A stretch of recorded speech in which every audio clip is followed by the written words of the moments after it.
ખેડૂત શક્તિ એ જ રાષ્ટ્રીય શક્તિ છે અને આ જ સિદ્ધાંત પર માનનીય વડાપ્રધાન શ્રી નરેન્દ્રભાઈ મોદીના નેતૃત્વમાં કેન્દ્ર સરકાર ખેડૂતોની આર્થિક સદ્ધરતા અને ગ્રામીણ અર્થવ્યવસ્થા સક્ષમ કરી રહી છે. ત્યારે આજે માનનીય વડાપ્રધાન દ્વારા પ્રધાનમંત્રી કિસાન સન્માન નિધિ યોજનાનો 20મો હપ્તો રિલીઝ થયો હતો. આ વર્ચ્યુઅલ કાર્યક્રમ ચાસવા કૃષિ વિજ્ઞાન કેન્દ્ર ખાતે આપણા લોકલાડીલા ધારાસભ્ય શ્રી રીતેશ વસાવા, તાલુકા પંચાયત સભ્યો, જિલ્લા પંચાયત સભ્યો, ખેડૂત આગેવાનો અને નેત્રંગ તાલુકામાં તમામ સરપંચશ્રીઓ ખેડૂતો સાથે નિહાળ્યો.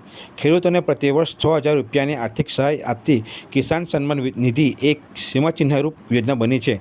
આજે ગુજરાતના 9,70,00,000થી વધુ ખેડૂત પરિવારોને ₹20,500 કરોડની ચૂકવણી કરવામાં આવી છે. આ કાર્યક્રમમાં ધારાસભ્ય રીતેશ વસાવા સાથે નેત્રંગ તાલુકા પંચાયત પ્રમુખ શ્રી વસુધાબેન મનોજભાઈ વસાવા, નેત્રંગ તાલુકા પંચાયત ઉપપ્રમુખ નિતેશભાઈ પરમાર, નેત્રંગ તાલુકા સંગઠન પ્રમુખ મનસુખભાઈ વસાવા, મહામંત્રી રમેશભાઈ વસાવા, મહામંત્રી પાર્થભાઈ ત્રિવેદી, સંગઠન ઉપપ્રમુખ સ્નેહલભાઈ પટેલ, સંગઠન ઉપપ્રમુખ પ્રતાપભાઈ, નેત્રંગ તાલુકા પંચાયતના સભ્યશ્રીઓ, નેત્રંગ તાલુકાના તમામ સરપંચશ્રીઓ, આજુબાજુ ગામના ખેડૂત મિત્રો આગેવાનો ઉપસ્થિત રહ્યા હતા.